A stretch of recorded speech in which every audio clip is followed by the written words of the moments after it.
Сайн байцгаана уу? Одон дор сугаас та бүхнийхээ амрыг ярь мэдчилж байна. Хими элементүүдийг хэрхэн нээсэн бэ нэвтрүүлгээ эхэллээ. Нэвтрүүлгийн хамтран ажиллагчаар Од мөндрийн алтан гишүүд болон чанарыг танд авчирна хүүхэд бидний ирээдүй Bekutan Kids ивент тэтгэж ажиллаж байна. За нэвтрүүлэг NTV Одон дор радио 107 83.3 гэсэн хост толгойноор та бүхэндээ хүрдэгэ. За өнөөдөр харанхуй элементүүдээс бүтсэн ертөнц гэх асуултын тэмдэгтээ энэ сэдвээр ярилцах юм байна. За Хятад улсын Ланжо хотоос физикч Бэлгүнтэйгээ холбогдоод байна. Өдрийн мэнд хэрэг бэлгэнэ. Өдрийн мэнд сайн байцгаана уу. Яг хад нөгөө харанхуй элементүүдээс бүтсэн ертөнц гэхээр гадарчил байгаа бах тийм ялангуяа манай сонсогч нар юу гэхээр хоёлаа одоо нөгөө нэг хими элементүүд ярьлаа гэхэд манад Менделеевийн үйлчлэг систем чинь 118 элементтэй тий. Бидний мэддэг хими үйлчлэг систем. За эдгээр чинь өөрсдөө энэ бүх элементүүд маань хоорондоо юугаараа ялгаатай вэ гэхээр протоны тоогоор ялгаатай тийм үү. Протон гэдэг нэг юм бөөм цөмдөн байж байгаа шүү дээ. Тэрнийхэн тоогоор ялгаатай. Харин нейтроны тоогоор протоны тоо нь адилхан мөртлөө нейтроны тоогоор ялгаатай болчоор бид нар тэрийг изотопууд гэж нэрлэдэг тийм. Тухайн одоо ус төрөгчийн атом байлаа гэж бодоход ус төрөгчийн атом нэг протон нэг электрон тоо шүү дээ. Тэгмэд хоёулаа гаднаас нэг нейтрон нэмээд өгчээл тоо. Нэг протон, нэг нейтрон тоо юм ус төрөгчийн атомаас бийж болно. За энийг бол ус төрөгчийн изотоп гэж хэлдэг тийм. Нейтроны протоны тооны адилхан мөртлөө нейтроны тоо нь өөрчлөгдөх юм бол тухайн элементийн изотопууд болно. Протоны тоогоо хоёулаа өөрчлөөд байх юм бол өөр элементүүд болоо явчихж байгаа. Гэтэл энэ протон гэдэг бөөм чинь өөрөө юу юм бэ гэж асууж болно шүү дээ. Протон гэдэг бөөм чинь юу юм бэ? Яг Rutherford хамгийн анх протоныг нээсэн гэдээ хоёулаа зөндөө ярьсан. Гэтэл протон гэдэг бөөм бол атомын цөмийг бүрдүүлдэг нуклеонуудын нэг нь биш үү? Атомын цөмийг бол хоёр төрлийн нуклеон бүрдүүлэх нь. Нэг нь протон, нэг нь нейтрон гэдэг юм хоёр төрлийн нуклеон бүрдүүлэх нь. Тэр нуклеонуудын нэг нь протон гэдэг бөөм байж байна. За энэ протон гэдэг бөөм тэрийг атом гэдэг бүтц бол ингээд цөм ямар нэгэн эрэг цэнэгтэй тэгээд тэрний гадна электрон байж байдаг тийм. Ийм систем байх нь сөрөг цэнэгтэй электрон гэдэг. Электрон протон хоёрын хоёулаа юуг нь харьцуулъя л да. Массыг харьцуулъя л да. Массыг харьцуулах юм бол протон электроноос дор хаяж 2000 дахин хүнд багхгүй 2000 дахин хүнд объектын чи байж гин гэсэн. Тэгэхээр ийм хүнд объектын чи байж гин. Гэтэл энэ протон гэдэг объект электрон гэдэг объектыг хоёулаа ингэж төсөөлье заяа. Тэнхлэхээ тойрж иргэдэг гэж төсөөлье за. Одоо ямар нэг ийм хоёр объект бөөм байлаа гэж бодъё л да. Жишээ нь дэлхий нар хоёр бол ингээд тэнхлэхээ тойрж иргэдэг те. Тэнхлэхээ тойрж иргэдэг объектууд байгаа. Яагаад вэ гэхээр дэлхий чинь өөрөө бүтцтэй байхгүй юу? Дэлхий чинь өөрөө юм өөрийн гэсэн радиустай тэгээд дэлхийн одоо бүтц гэдэг юм байгаа ч тэгээ цөм одоо цөм тэгээ манцын давхар тэгээд газрын хөрс дэлхий чинь өөрөө бүтцтэй зүйл.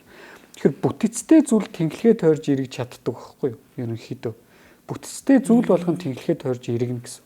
За тэгвэл энэ зарчим маань электрон болон протон дээр ажиллах уугүй юу гэж асууя тий хоёлаа. Тэгэх юм бол электрон дээр ажиллахгүй. Электрон тэнхлэхээ тойрж ирэх боломжгүй байхгүй. Яагаад вэ гэхээр электрон гэдэг маань өөрөө математикийн хувьд цэг байхгүй. Маш жижигхэн цэг гэсэн. Математикийн тодорхойлолтоор бид нар цэг гэж юуг ойлгодог вэ гэхээр тэнхлэхээ тойрж ирэх боломжгүй объектыг ойлгодог байхгүй. Тэгэхээр электрон бол бүтцгүй байх хэрэгтэй. Электрон гэдэг зүйл маань одоогийн бидний туршилтаар ажигласнаар бол бүтцгүй байх хэрэгтэй. Гэхдээ одоо ялангуяа нэг хасаагийн шинжилгээ ухааны гайхамшиг за өмнөх янз янзын дугаарууд дээр хоёулангийн дугаарууд дээр ярьсан шүү дээ. Спин гэдэг ойлголтууд хэд гарч ирж байсан тийм. Ялангуяа тоо хоёр нөгөө сүүлд толин CPT тэгшимтэй дугаар хийсэн байсан шүү дээ. Тэрэн дээр бол спин гэдэг ойлголт маш чухал болчихж байгаа. Тин чи спинийг өөрчилнө гэдэг хувиргалтууд явагдаж байгаа учраас. Гэтэл электрон гэдэг объект маань өөрөө спинтэй. За спин гэдэг нь бид нар классикаар сэтгэхдээ нөгөө дэлхий тэнхлэхээ тойрж иргэдэг шиг гэж сэтгэхдээ тухайн электрон ингээд тэнхлэхээ тойрж иргэжиж магадгүй гэсэн юм зүгээр төлөөлүүлсэн сэтгэлгээгээр сэтгэж байгаа байхгүй. Түүнээс биш электроны спин гэдэг бол цэвэр квант үзэгдэл. За тэрийг бид нар шууд ойлгох ямар ч боломжгүй. Математикийн одоо төсөөлөх боломжгүй гэсэн үг ойлгож чадна. Төсөөлөхөд маш хэцүү. Тэгэхээр математик тэгшдэглүүдийн тусламжтайгаар бид нар ойлгодог. Тэгэхээр электроны спин гэх нэг юм одоо дискрет гэж байгаа. Тэгээ будраха тоон утга авч идэг ийм сонин одоо шинж чанар болчихж байгаа байхгүй. Тэгэхээр электрон ерөөсө тэнхлэхээ тойрж эргэж чадахгүй. Гэхдээ квант түвшинд спин гэдэг тэр одоо классик түвшинд тэнхлэхээр тойрж эргэдэг тэр ойлголттой дүүцэх тийм дүүцэх хүч тийм ойлголтын чи явж идэг гэсэн үг. Гэхдээ классик тэр яг ингээд тасралтгүй дэлхий бол ингээд тэнхлэхэд тойрж эргэж байгаа шүү дээ, тийм ойлголт биш. Тасралттай гэсэн. Нэгсэн одоо хүний ямар нэгэн зүйлийг би зөвхөн нэгтлийн харна. Тэгээ эргүүлнэ гэх юм бол тухайн зүйлийг би 360 градус 180 градус эргүүлж яхад би ингээ бүх талаас нь харчих боломжтой шүү дээ. Электрон дээр тэгэх боломжгүй гэсэн. Иргэн гэдэг нь шууд нөгөө тал нь над руу харж явах хэрэгтэй гэсэн. Тэр дунд ямар нэгэн одоо шилжилт гэдэг юм бий болох боломжгүй байхгүй. Шооны талуудтай адилхан тий. Шоог нэгэн тоо буучаад хоёрын тоо буулгая гэвэл хоёулынх нь ингээ эргүүлж болно л доо тий. Тэгэх юм бол ингээ нэгэн тооноос хоёрын тоо руу маш удаан шилжиж байгааг нь хоёулаа харж болно шүү дээ. Гэтэл квант ертөнцид тийхгүй шууд нэг тэгээд дараагийнх нь шууд хоёр байна гэсэн үг байхгүй тийм чинь. Ер нь ч амар юм байна. Ямар нэгэн завсран юм тэнд байхгүй гэсэн үг дандаа дискрет. Бүр амархнаар бол шат шиг байхгүй. Шатны ингээд хэсгүүд байгаа шүү дээ тий. Одоо шатны шатууд байгаа шүү дээ. Тэр чинь ингээд шатны эхний гишгүүр тэгээд дараагийн гишгүүр тэгээд дараагийн гишгүүр гэж бид нар гардаг шүү дээ. Хизээч хоёр шатны гишгүүрийн хоорондох гишгүүр гэдэг ойлголт байдаггүй тий тийм чинь. Эхний гишгүүр дээр гიშгчээд шууд дараагийн гишгүүр рүү гардаг шүү дээ. Тэр хооронд ингээд смут ямар нэгэн одоо нэг тасралтгүй шилжинэ гэдэг юм байдгүй шүү дээ. Лифт ч юм бол эсэргээрээ шүү дээ, тий. Лифт нэг давхраас хоёр давхар, гурван давхар руу гарахад яах вэ? Нэг давхар, хоёр давхрын хооронд завсар гэдэг нэг юм хэсгээр ингээ явдаг шүү дээ, тий. Тийм юмнууд байж байгаа. Шатуул тэхгүй шүү дээ. Эхний гişгүр, хоёр дахь гişгүр, гурав дахь гişгүр гэж шууд дэшээ гарчихна тийм үү. Тэгэхээр ийм ялгаатай зүйлүүд бий болж байгаа квант ертөнцид. За гэтэл протоныг ажигладаг байхгүй юу? Протоныг хоёлаа ажигласан чинь протон яг жинхэнэ тэнхлэхэд тойрж иргэдэг объект гэдэг байхгүй юу? Яг жинхнээсээ. Электрон бол яг ингээд тэнхлэхэд тойрж ирэхгүй классик ойлголтын тэнхлэхэд тойрж иргэдэг юм байхгүй. Протон бол яг тэнхлэхэд тойрж иргэн тийм чи. Гэтэ энд их сонио юм болно. Тэр нь юу вэ гэхээр хоёлаа дурын одоо саксны бөмбөгийг ч юм. За хоёлаа ингээд зүгээр элсээр бөмбөг хийчихээ л да. Тэрийг тэнхлэхийн тойруулаад эргүүлээ тийм үү. Тэг ингээд бүр хурдтай эргүүлээ лээ. Тэгэнгүүт тодорхой нэг хурдан дээр очиод тухайн зүйлийн маань энерги ингээд юм хансан түвшинд тулчдаг. Ямар нэгэн зүйл иргэн гэдэг нь хурдтай болж чинь хурдтай болно гэдэг чинь тухайн зүйл энергитэй болно. Энергитэй болно гэдэг чинь масс нэгсэн гэсэн үг тодорхой хэмжээнд. Тэгээ ингэж жагаад масс энерги утга тодорхой утган дээр очиод зогсчдөг. Тэр нь яаж юм гэхээр тийм элсэн бөмбөгийг хоёулаа эргүүлээлэх юм бол тэр чинь ингээд зүлхийн те нөгөө экватор орчмоор зүлхийсээр хагаад тал тал тийшээ төөс цогтох хүчээр задраад алга болчихно шүү дээ. Манай дэлхий маань тийм үү. Дэлхий ингээд тэнхлээр төрж иргэдэг учраас экватор хэсгээр юм жоохон зүлхийцсэн байдаг шүү дээ те. Тэгээ экватор хэсгээр илүү одоо радиус өргөн байж идэг гэсэн. Тийм хэлбэртэй байдаг шүү. Тэр чинь маш хурдтай эргэж байгаас болоод экватор хэсгээр төөс цогтох хүч хамгийн өндөр байдаг байхгүй. Тийм болохоор тийм хэлбэртэй болж байна. Гэтэл энэ үзэгдэл протон дээр ажигдах хэрэгтэй тий. Протон гэдэг нэг юм бөөн байж ш. Тэрийг хоёулаа нэг юм баг жижигхэн юм бөмбөлөг хэлбэртэй гэж бодоод тэнхлийн тойроод эргүүлчихээ л да. Тэгэх юм бол тэр чинь ингээд зүлхийх хэрэгтэй шүү дээ тий. Гэтэ протон тэгдэг байхгүй. Протон энэ дэр шал үр шин чанартай бөмбөлчдөг. Тэрний үгээр протон зүлхийн гэхээс илүү бүр ингээд нарийнхан болно заяа. Бүр илүү ингээд нарийнхан болоод бүр ингээд юм утас шиг болчихно. Протоны ингээд хоёр дээд доод нөгөө өмнөд хойд хоёр туулаас нь ингээд барьж байгаад дээш нь татах юм бол юм чи ийм бөмбөлөг хэлбэртэй байж байгаа дээшээ ингээд сунаад утас шиг болно шүү дээ тий. Протон тэгнэ заяа. Протоныг хоёулаа ингээд эргүүлээд авах юм бол зүлхийгээд тал тал дээшээ тараад явчихгүй. Харин бүр ингээд шахагдаад нарийнхан болоод жижигхэн юм стринг шиг утас шиг болчихдог байхгүй. Тэгэхээр энд юу ажиглагдж байгаа вэ гэхээр түрүүн би чамд хэлсэн шүү дээ. Хоёлаа ярьсан тий. Юу тэнхлэхээр төрж эргэж чаддсан бэ гэхээр бүтцтэй зүйл тэнхлэхээр төрж эргэж чаддаг. Бүтцтэй зүйл. Тэгэхээр протон клейм классик маягаар тэнхлэхээр төрж эргэж чадж байгаа гэдэг чинь протон бүтцтэй байхгүй. Бид нар хамгийн анх ингэж протоны бүтцийг нээсэн байна. Тэгээ протоны бүтцийг судалсан чинь протон маань өөрөө кваркууд гэдэг бөмбөсөөс тогтдог. Кваркууд нь хоорондоо гулион гэдэг бөмбөсөөр холбогдсон байдаг. За энэ гулио гэдэг бол цавуу гэсэн үг тийм. Энэ гулион гэдэг бөмбөсөөр холбогдсон. За энэ гулион гэдэг бөмбө нь маш онцгой шинж чанартай бөмбө. Жишээ нь электрон протон хоёр устөрөгчийн атомыг бүтээгээд ингээ хоорондоо харилцан үйлчлэлд ороод байж штэ. Тэр харилцан үйлчлэл нь цахилгаан соромжоо харилцан үйлчлэл. Фотон гэдэг бөмбө зөөж идэг энэ харилцан үйлчлэлийг. За энэ харилцан үйлчлэлийн шинж чанар яадаг вэ гэхээр би электроныг протоноос цөмөөс нь холдуулъя тий. Тэгэх юм бол харилцан үйлчлэлийн хүч нь огцон буураад квадрат зэрэг дахин буурдаг. Нэг гэсэндээ би зайг нь 2 дахин холдуулах юм бол хоорондоо таталцах хүч нь 4 дахин буурна гэсэн. 4 дахин. Тэгээ ингээд бүр холдуулах юм бол электрон чинь атомын цөмөөсөө сугараад явчих шүү дээ. Гараад явчин тий.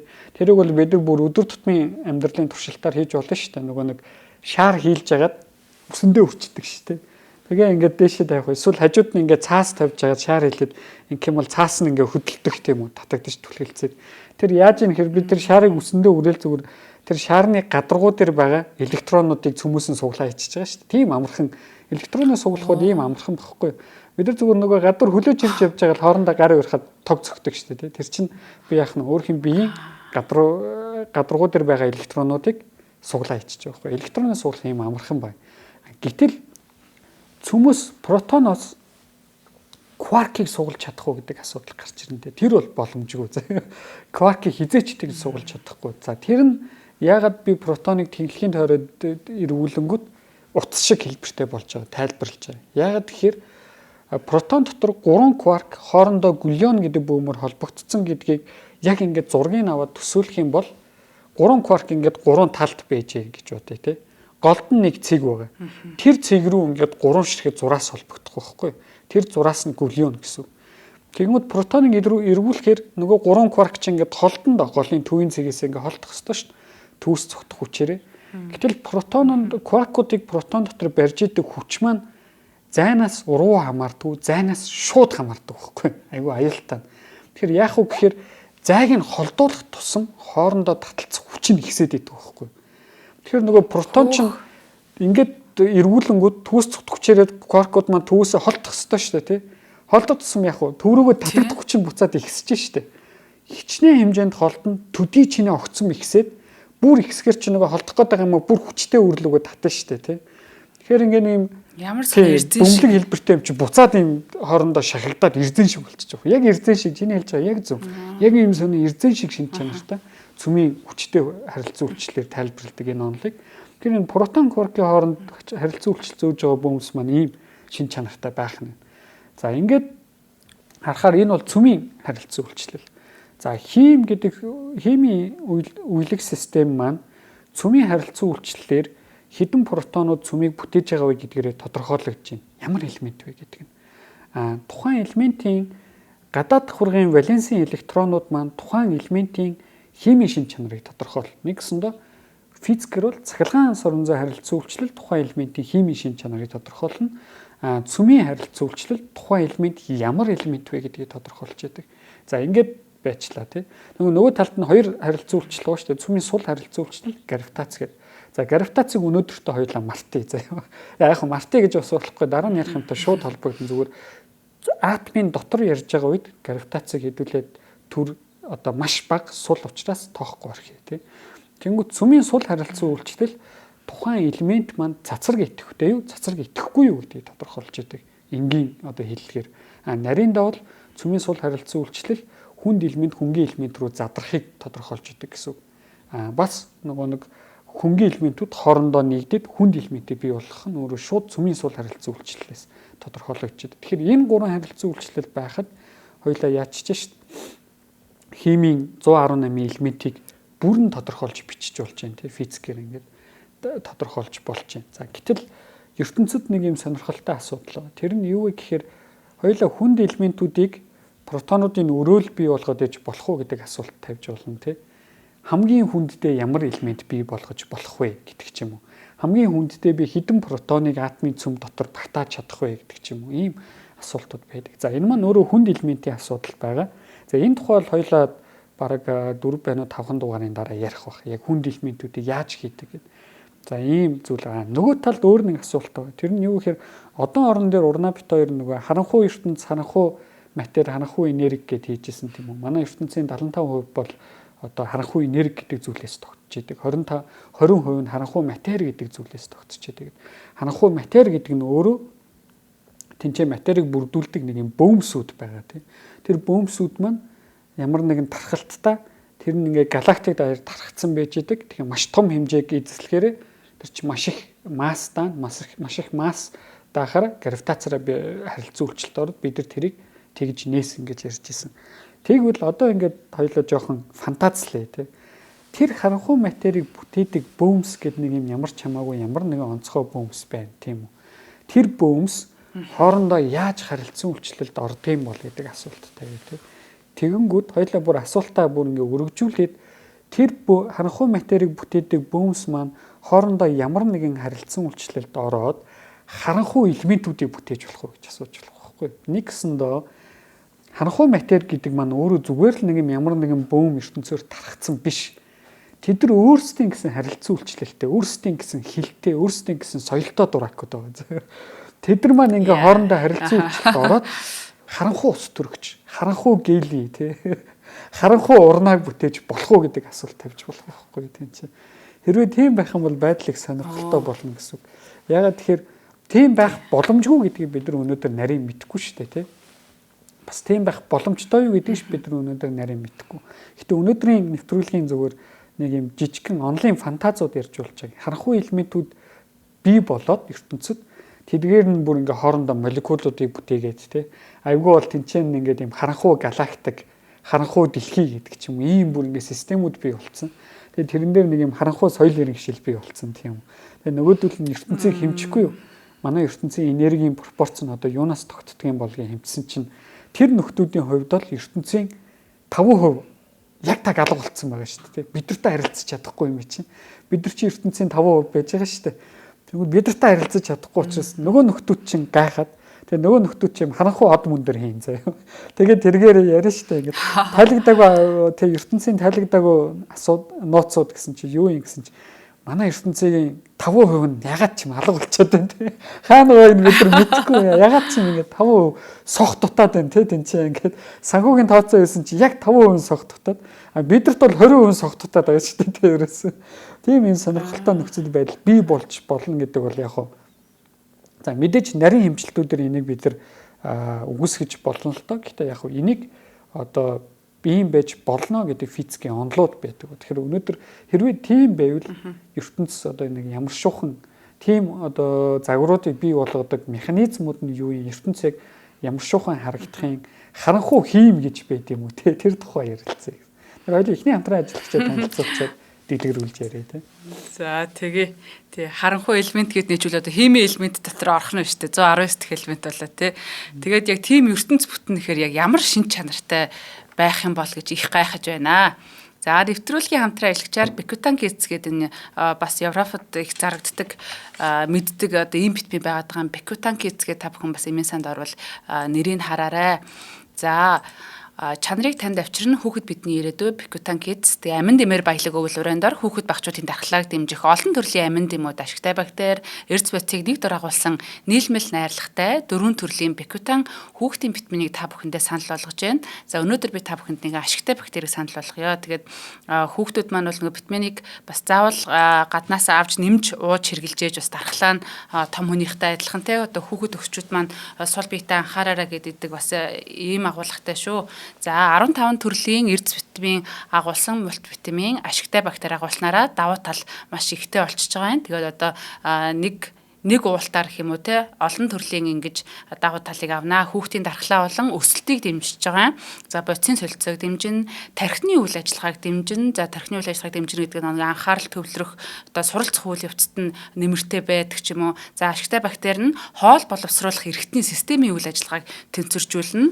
Тэгэхээр хоол боловсруулах систем ходоод гисц гэдэг бол нөгөө дархлааны бас хамгийн чухал хэсэг байгаад байна. За энэ болохоор хайрцаг дотроо 14 ширхэг юм ууттай нунтаг хэлбэртэй зүйл байгаа.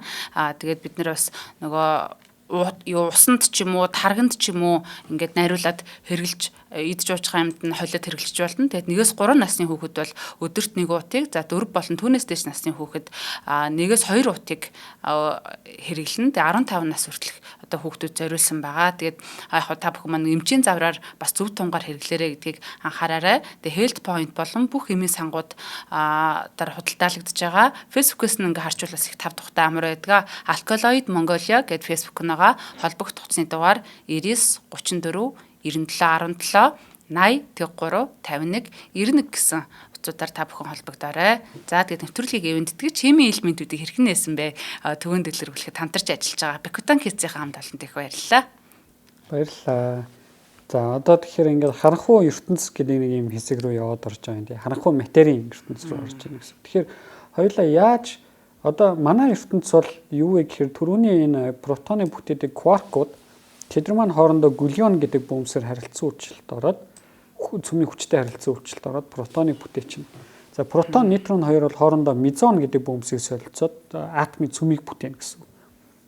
Тэгээд тэр хооронд WZ гэдэг бөмбөг солилцох юм бол тухайн одоо цөмийн сул харилцан үйлчлэлийг илэрхийлээд тухайн атомын цөм докторгүй энэ төр болж байна гэсэн. Тэгээдснээ нөгөө атомын цөмчин электронтойгоо фотоноор харилцан үйлчлэлт ороод цахилгаан соронзон харилцан үйлчлэлт ороод атомыг бүтээж байна. За энэ бөөмсийг эдгээр энэ одоо бидний ажиглаж чадж байгаа бүх галактик ертөнц байгаа. Джеймс Вебер зургийг авч байгаа, Хаблаар зургийг авч байгаа. Энэ бүх ертөнц ажиглаж байгаа материуд буюу энэ галактикууд маань саяны ярьсан 3 кварк болон электрон ч юм уу, нейтрон ч юм уу эдгээр бөмсөөс л тогтдог. Бүгд ерөөсөө эдгээр бөмс байхад энэ ертөнцийн нийт материйн 5%-ийг бол хийж болно гэсэн үг. Энергийн 5%-ийг.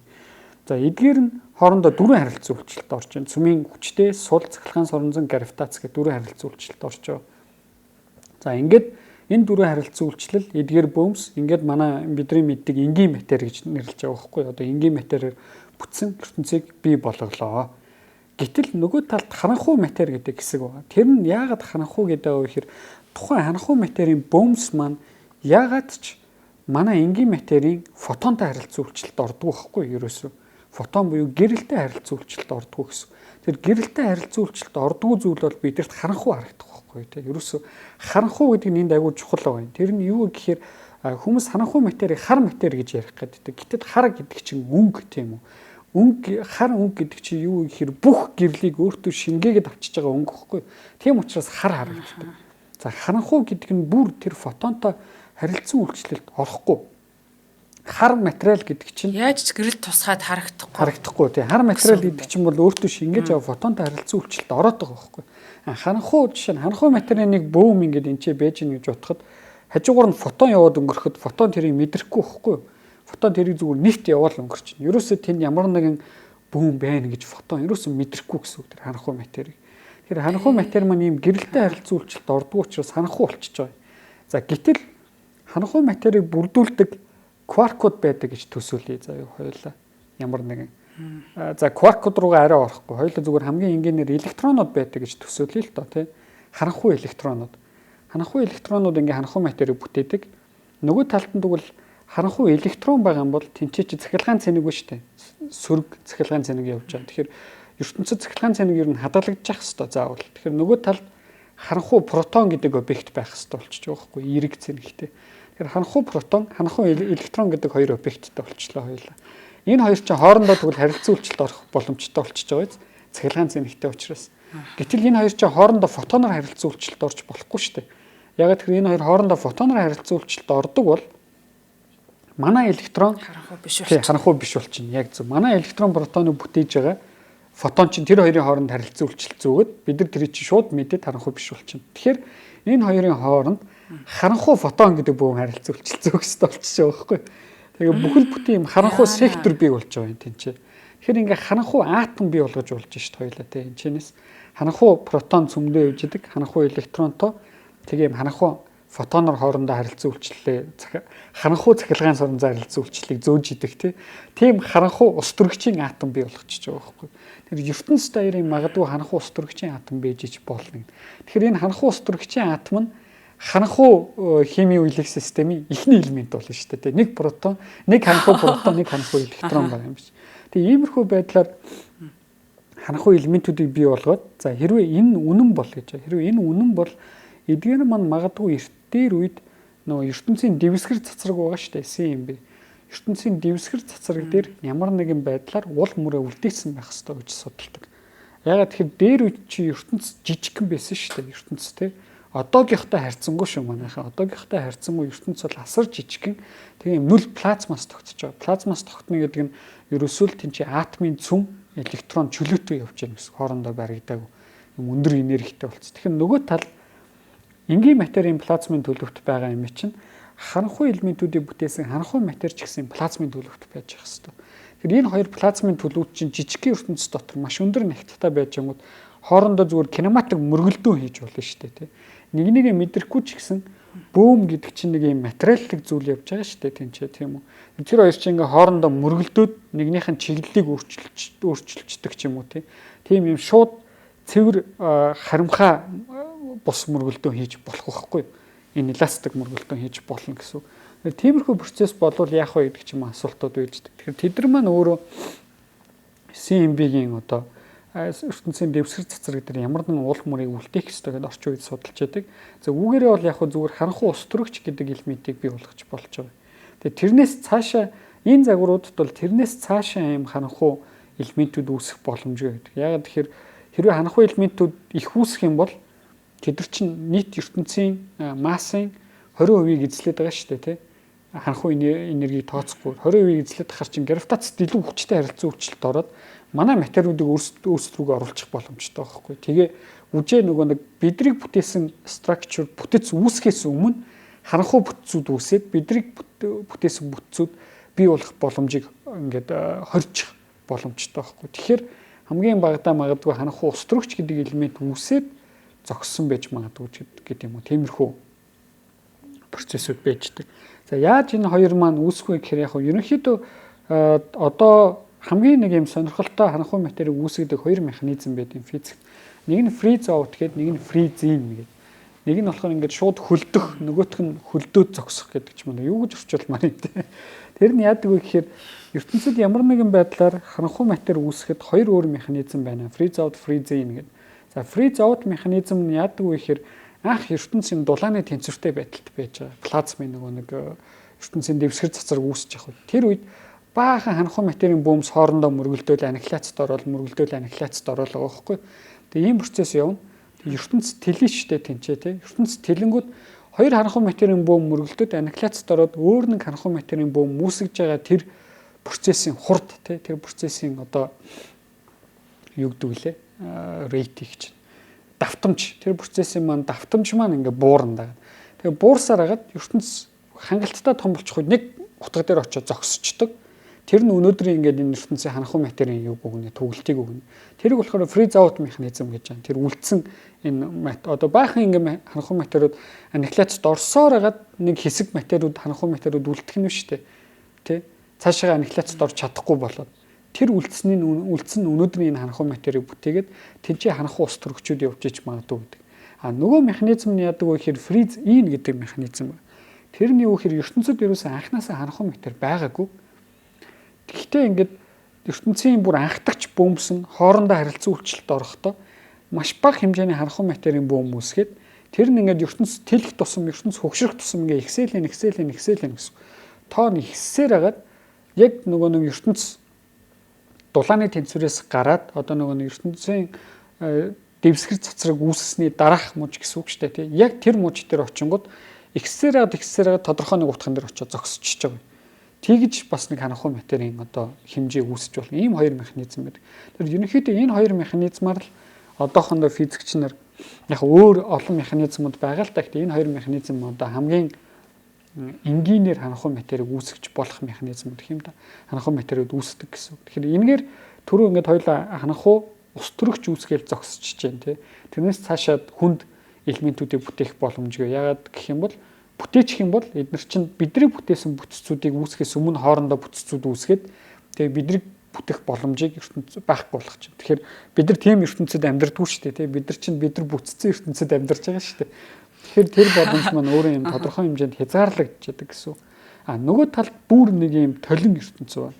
Тэр нь юу вэ гэхээр одоо манай стандарт модель байгаа тийм үү? Стандарт онол. Төрөний электрон, мион, тау гэдэг ийм 3 лептонтой. Тэгээ нэг 3 нейтрино байж байгаа. Тэгээд 6 кварк байж байгаа.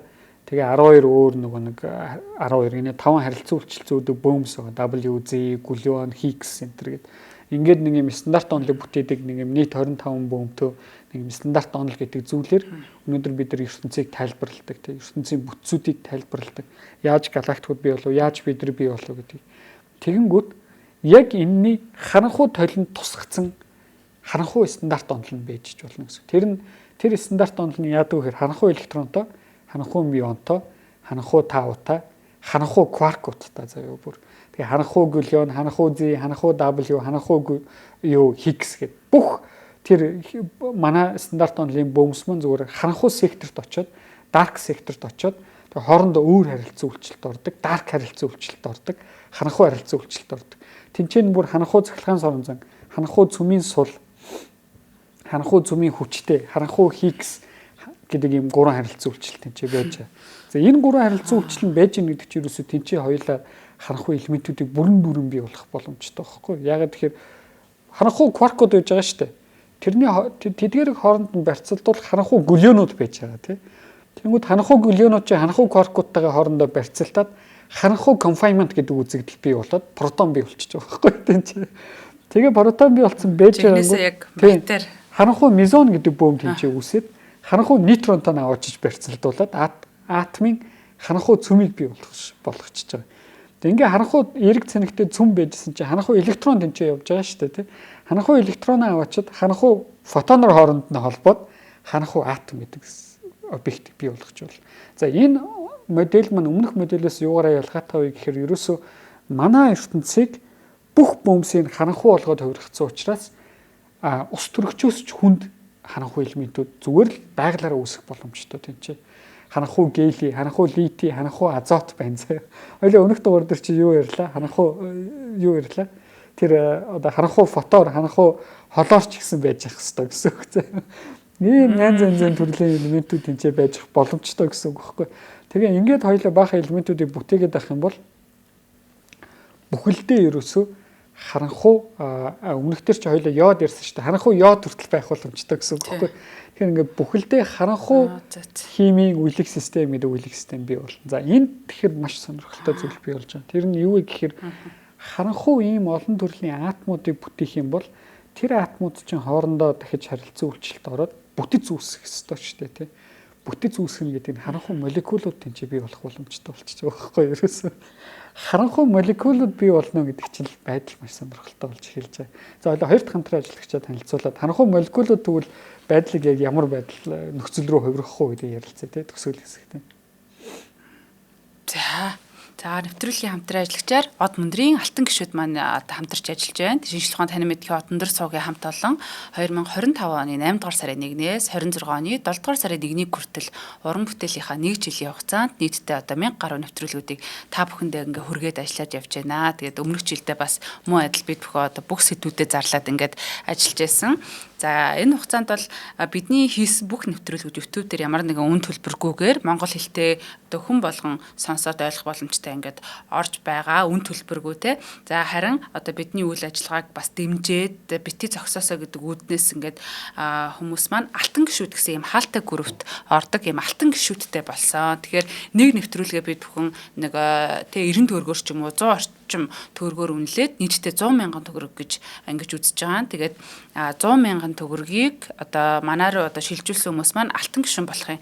За тэгээд алтан гишүүд маань нэгсэндээ одоо шинжлэх ухааны танин мэдхүйг ингэж төвөнд илэрхийлсэд тусалж яах гэдэг хамгийн том үнц нь байгаа. За нэмэх нь бол одоо Од Мөндрийн төрсөн өдөрт үн төлбөргүй оролцох. За одоо манай Од Мөндрийн чинь түүх археологийн дэлхийн өвүүдээр бас төв болгон руу ингэж аялж байна. Энэ аяллуудад аялал бүрт одоо 100 мянган төгрөгийн хөнгөлтөө ингэж оролцох боломжтой буюу 10 удаа аялах юм бол сая төгрөг хэмнэ гэсэн одоо ийм санаатай юм аа. Тэгээ та бүхэн маань алтан гишүүн болсон бүх хүмүүстэй дэмжиж өгдөгт маш их баярлалаа. Тэгээ бид нар ч нөгөө лайв майва үзээд тэрэн дээрээ бүх нэвтрүүлгээ шууд лайваар үзнэ. Өмнө нь бас алтан гишүүдтэй зориулж нөгөө цаг гаргаад бас те комментод уншаад хин хаан юу хийцгээж байна.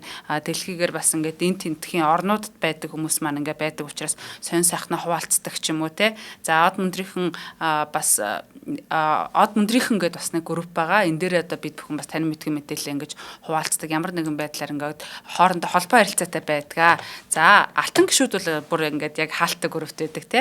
За та бүхэн маань алтан гишүүн болохын тулд Худалдаа хөгжлийн банкны 94000 4191 Тэг 4 518 гэсэн энэ данс руу Од Мөндөр танин мэдхийн сувг эзэмшигчтэй энэ данс руу 100 мянган төгрөгийг өөрийнхөө фэйсбુક нэр болон утасны дугаараа бичээд ингээд шилжүүлнэ. Тэгэхээр одоо манайхаас маргааш ч юм уу те холбогдоод таныг энэ алтан гишүүн гэсэн хаалттай групптэй оруулдаг юм аа. За тэгээ зарим хүмүүс манаас нэг амжилт төсөө ч юм уу ямар нэг байдлаар утасныхаа дугаарыг бичээгүй байвал бид нэр бас эргэж холбогдож чадахгүй хүнд байдалд ордог шүү. Тэгэхээр заавал утасныхаа дугаарыг бичнэ.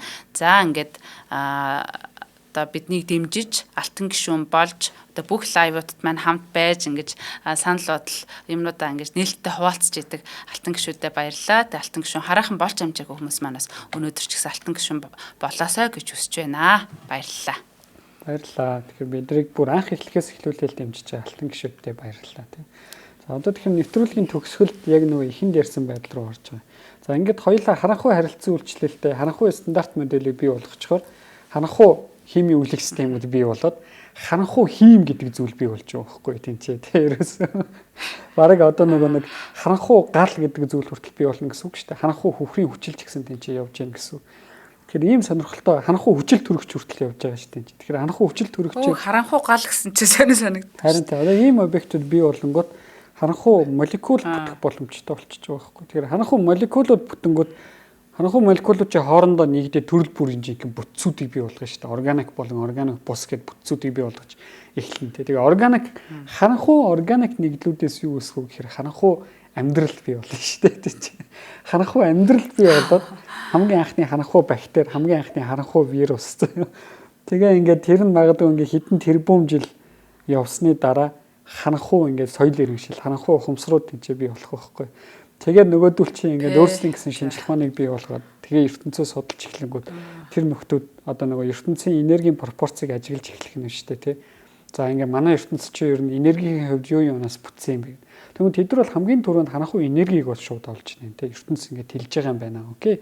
Болж байна гэдэг. Ингээд тэрийг олоод нийцсан. Тэдний хувьд гэхдээ бидрийг олж нэх нь маш хэцүү байна. Яагаад гэхээр энэ харанхуй галактик чинь өөрөөсөө өөрийнхөө харилцаа гравитаци харилцаа үйлчлэлээр тогтцсон учраас тэнд манай ертөнцийн одоо манай галактик тогтоох харанхуй матери хэрэггүй байхгүй.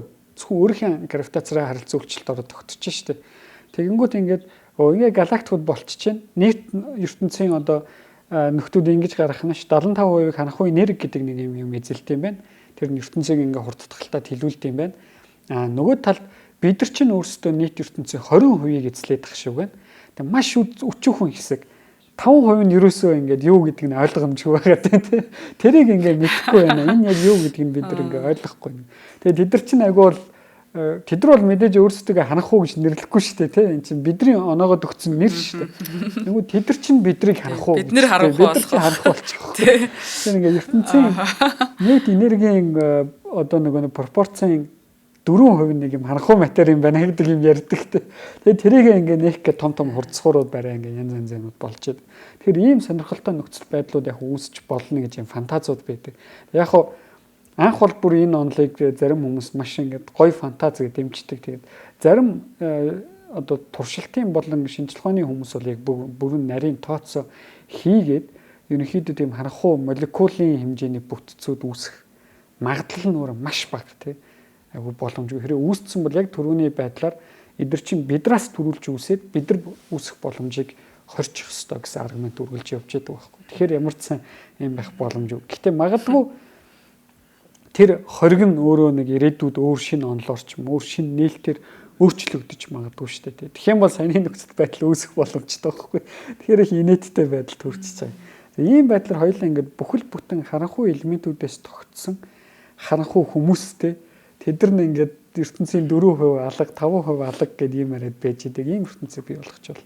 Гэтэ энд нэг юм гонигтай байдал бас үүсэж болдог. Тэр нь юу гэхээр хэрвээ манай ертөнцийн энэ харанхуй сектор гэж нэрлэж байгаа харанхуй материйн хэсэг маань өөрөө хоорондоо өөртөө харилцан үйлчлэлд ордог тий хоорондоо харилцан үйлчлэлд ордог нэг хэсэг бөөмстэй тий харанхуй харилцан үйлчлэлүүдтэй. Манай сектор буюу стандарт онлайн гэсэн маань бас ингээд өөрсдийн гэсэн бөөмтөө тэгээд тэдгээр нь хоорондоо харилцан үйлчлэлд ордог, дөрвөн харилцан үйлчлэлтэй тийм. Ийм байж идэг. Тэгэхээр ийм байх юм бол энэ хоёр сектор чинь хоорондоо харилцах хэрэгтэй шүү дээ. Хоорондоо ярилцах хэрэгтэй тийм үү. Тэгжиж нэг нэгээ олж мэдэн шүү дээ тийм. Хэрвээ энэ хоёрын хооронд ямар нэгэн байдлаар харилцан үйлчлэл зөөдөг ямар нэгэн механизм бэжиж энэ харанхуй материйн бөөм гэдэг чинь ийм бөөм юм байна гэж олж мэдэх боломжтой. Гэтэл гонигтай нөхцөл байдал яаж ямар нөхцөл байдал байж болох вэ гэхээр тийм одоо хоорондоо харилцах боломжгүй нөхцөл байдал байж болно. Харанхуй сектор бол ерөөсөө тэнцээ ингээд таг харанхуй заяа. Ерөөсөө яг өөрсдийнхөө харилцан үйлчлэлтэй ороод өөрсдийн харанхуй химийг бүтээгээл харанхуй гал малтайгаа ингээд байж байна. Харанхуй ертөнцийн үүсэл. Бид нар энэ чинь энгийн материалаас бүтээл энгийн ертөнцөө бүтээгээл ингээд байж байна. Энэ хоёр хоорондоо ярилцах уу гэвэл ягаад ч ярилцах боломжгүй бүр. Ягаад тэгэхээр хооронд нь харилцан үйлчлэл гэд байхгүй. Нэг зөвхөн гравитацаар нь л мэдэрдэг. Нөгөө яхаггүй гравитац бол тэ универсал нэг юм ертөнцийн энергиэс шалтгаалж байгаа зүйлч бас гравитацаар нь мэдэрч идэг. Бусдаар одоо цахилгаан соромжтой харилцан үйлчлэлт ч юм уу хооронд нь мэдээлэл дамжуулдаг өөр бүүн байхгүй учраас хооронд харилцах боломжгүй болчихж байгаа. Тэгэхээр хизээч нэг нь нөгөөгөө хизээч олж нэх боломжгүй гэсэн үг байхгүй. Олж нэх гэдэг нь юу гэсэн үг вэ гэхээр мэдээж гравитацийн харилцан үйлчлэлээр нь нэг юм бөөмс байна. Гэхдээ эгэл бүүмийн түвшиндөө хоорондоо ямар нэгэн байдлаар харилцан үйлчлэлт ордгоо бол тэр харанхуй секторыг би хизээч олж нээж чадахгүй. Харанхуй секторын намайг хизээч олж нээж чадахгүй. Ямар ч боломжгүй байхгүй. Ийм гонигтай нөхцөл үүсч болно ертөнцид. Юу гэсэн үг вэ? Одоо ч гэсэн одоо ингээд зарим физикч нар бол бүр тэгж хэлдэг. За зарим төрлийн утасны онолч ялангуяа юу гэдэг вэ гэхээр бид нар ерөөсөө харанхуй секторт харилцан үйлчлэлт орох боломжгүй гэдэг байхгүй. Энэ бол ингээд бүр онцгой тусдаа сектор. Манай сектортай ямар нэгэн юм шууд харилцан үйлчлэл байхгүй. Дам харилцан үйлчлэл нь гравитацлгаа тэгжил ингэж бид нар мэдэр. Түүнээс биш атомын төвшөндөө бид нар ерөөс ягаж харилцан үйлчлэлт орох боломжгүй учраас хизээч тэр бөмсийг бид нар олж нэх боломжгүй гэдэг юм гонигтай юм. Эдгээр маань өөрөө ингээд юм хэцүү байдлуудыг үүсгэдэг. Тэр нь юу вэ гэхээр одоо мухардтал түргэж байгаа байхгүй юу те. Бидний танин мэдэх үг мухардтал түргэж байгаа. Өөрөө философийн хувьд ямар асуудлыг хөндөж байгаа вэ гэхээр танин мэдэх үг хизээнийхүү өдөр мухардах уу? За яг асуух юм бол ийм л гэсэн. Танин мэдхүү хизээний өдөр дуусах уу гэдэг нэг асуулт байна. Нөгөөх нь танин мэдхүү механизм гэж байгаа. Танин мэдэх арга гэж байгаа. За өнөөдөр бол бидний хамгийн сайн танин мэдэх арга бол шинжлэх ухаан гэдэг зүйл. Тэгэхээр шинжлэх ухаан хизээний өдөр мухардах уу гэдэг асуулт байдаг байхгүй. Тэгэхээр хүмүүс энийг бас ингэж ойлгох гэдэг. Шинжлэх ухаан угаасаа л мухардцсан шүү дээ тэр гэж мэддэг. Тэгээд нэг юм ягаад ч юм бүүн сүнслэг ертөнц бүү хачин балаа юм яриад эхэлдэг. За тэр хүмүүс шинжлэх ухаанаа мэдгүй л юм гэсэн үг угаасаа. Ер нь шинжлэх ухаан мэдгүй хүн л ягаад ч юм шинжлэх ухаан мухардна гэж ярьдаг. За тэгэхээр шинжлэх ухаан мухардна гэдэг нь яг үүндээ ямар асуудлыг хэлж байгаа вэ гэхээр надад нэг юм шинжлэх ухааны онол байж байна. Тэрийг би хизээ нэгэн өдөр туршилтаар яагаад ч баталж чадахгүй байх нөхцөл бий болох уу гэсэн үг. Гэхдээ тухайн онол маань өөрөө ертөнцийн ингээд үүслийг тайлбарлаад идэг тийм. ертөнцийг бүхэлд нь тайлбарлаад идэг. Гэтэл ямарваа нэгэн онол туршилтаар ажиглагдаж батлагдсны дараа бүрэн онол болно шүү дээ. Найдвартай онол болно. Гэтэл туршилт маань өөрөө ямар нэгэн нөхцөл байдлын улмаас тэр онолыг хизээч батлах боломжгүй нөхцөл байдалд орж болох байхгүй. Тэр түрүүний харанхуй матери дээр ч гэсэн үүсч болж байгаа. Харанхуй сектортой бид нар хизээч харилцан үйлчлэлт орж чадахгүй гэдэг нөхцөл байдал үүсцэн бай гэж бодъё л та. Одоо тийм ертөнцид бид нар амьдарч ийн гэж хоёул аксиомчлээ тий. Төсөөлье. Тэгэх юм бол хоёулаа ингээ онол ямар ч ертөнцийн 20% яахгүй ажиглагдахгүй байна. Гэтэ гравитацаар нь би хоёулаа ингээ мэдээд байна. Гэхдээ яг ямар бөм бэ гэдгийг хоёулаа туршилтаар хизээч ажиглаж чадахгүй. Гэтэ хоёулаа тэнцээ харанхуй матери бол ийм бөм байна гэдэг дурын онолыг бий болгож болно тий. Тэгэхээр аль онол нь үнэн бэ гэдгийг хоёулаа хизээч туршилтаар ажиглаж чадахгүй байхгүй. Ягаад тэгэхээр хоёулаа лабораторид хизээч нөгөө нэг харилцаж чадахгүй секторын бөмбөгийг бий болгож чадахгүй байхгүй тэнцээ тий. Ямар ч боломжгүй ийм байдал үүсчихдээ. За нөгөө тал бүр нөгөө нэг ертөнцийн космологийн тогтмол гэдэг юм байна тий. Хэрвээ зарим төрлийн утасны онолууд үнэн бол бид нар ертөнц яагаад өнөөдрийн бидний ажиглаж байгаа шиг пропорцтой гэдгийг хизээч мэдэх боломжгүй байхгүй. Яагаад тэгэхээр энийг мэдхийн тулд хоёулаа ертөнцөөс гараад өөр ертөнцийн космологийн тогтмол харанхуй матери харанхуй энергийг хэмжээд дахиад өөр ертөнц рүү очиод харанхуй энерги харанхуй матери космологийн тогтмолыг хэмжээд буцаад өөрсдийнхөө ертөнцид ирээд за энэ датануудыг аль нь тайлбарлаж ийнэ гэдгийг харах хэрэгтэй байхгүй тий. Гэтэл нөгөө өөр ертөнц чинь өөр харанхуй матери харанхуй энерги космологийн тогтмолтой болохоор өөр физикийн хуультай болчихно шүү дээ. Тэр хоёулаа яагаад ч өөр ертөнц рүү очих боломжгүй байхгүй юм чи. Тэгэхээр энэ онол бол ингээд ертөнцийн бүхэлд нь тий зарим утасны онол ингээд агуу сайхан хөөрхөн тайлбарлаж байна тий. Окей болж байна. Гэхдээ энэ онолыг батлахын тулд хоёулаа ертөнцөөс гарч явах хэрэгтэй болчиход байна шүү дээ. Гэтэл хоёулаа ертөнцөөс гарч явж чадахгүй шүү дээ. Тэгэхээр энэ онол бол яг нэг юм сонирн байдал үүсгэж чинь шүү дээ. Гоё онол тайлбарлаад байна. Гэхдээ туршилтаар батлах боломжгүй гэдэг нь энэ ч бидний танин мэдэх механизм мухардталд орж ийн үгүй гэдэг асуудал тавигдах хэрэгтэй байхгүй. Танин мэдхүү харин эзэн нэг өдөр дуусах үгүй юу гэдэг нь өөр асуудал болж байна. Гэхдээ яг математик философийн аргументуудаар бол танин мэдхүү эзээч дуусах боломжгүй байхгүй. Тэр нь юу вэ гэхээр бид үргэлж альваа зүйлийг мэдэхдээ тухайн зүйлийн бодит шин чанар руу хязгааргүй ойртно гэж байна тий. Шинжлэх ухаан гэдэг зүйл бол ямар нэгэн зүйлийг маш өндөр наривчлалтаар хэмжээл маш одоо өмнөх ойлголтоо үргэлж сайжруулж явж байдаг. Би өмнө нь те ямар нэгэн зүйлийг 99.9% хэмжээд төдий хэмжээнд ойлгодог байсан бол дараа нь таслын ардах 1.9. Тэгээ өнөөдөр бол таслын ардах 12 орны хэмжээнд би ойлгож наривчилж чадчихна гэсэн үг шүү дээ. Ингэж явдаг объект. Хэзээ ч 100% руу очихгүй. 100% руу очих юм бол нөгөө нэг байгалийн үндсэн хуулиа зөрчиж байхгүй байдаг л тийм чи. Математикийн үндсэн хуулиа бүх юма зөрчөөд тийм учраас ерөнхийдөө танин мэдхгүй бол хэзээ ч дуусахгүй. Гэхдээ асуудал юу гэхээр бидний танин мэдэх механизм маань дуусч болох вэ. Тэгэхээр ерөөсөө төгсөлт нь юуг чи базаж хэлэх гээд байгаа химийн элементүүд бол бидний мэддэг энэ энгийн материалуудаас бүрдсэн ийм гоё систем байж байна. Гэтэл ертөнцид бидний мэдхгүй маш их зүйл байгаа тийм. Тэр зүйлүүд маань магадгүй бидэртээ ярьдгүй бол ярих боломжгүй бол танин мэдхүүд эн чинь ямар нэгэн сонирн байдалд орно гэсэн. Гэхдээ энэ нь өөрөө маш гоё. Яг гэвэл энэ дээр хүмүүс айгүй бол ингээ бууж өгч магадгүй. Үгүй. Шинжилгээ үргэлж ийм одоо зарчмуудаар явагдаж эхэлж байгаа. Энийг би хэзээ ч мэдэж чадахгүй юм шүү гэдэг чинь өөрөө хүн ямар боломж өгж байгаа вэ? Би энийг яаж мэдэх вэ гэдэг боломж өгж байгаа байхгүй тийм.